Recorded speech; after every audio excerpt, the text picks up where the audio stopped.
Latest crypto and NFT news.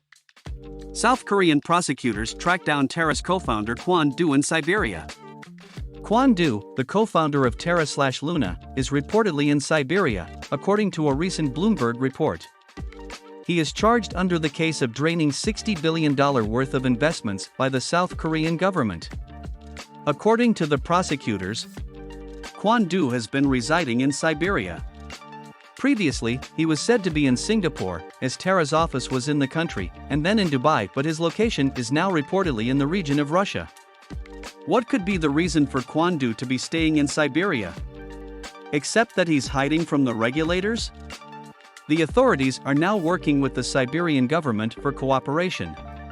The prosecutors recently issued an arrest warrant for violating the capital markets law to capture Kwon Do as soon as he landed in the country.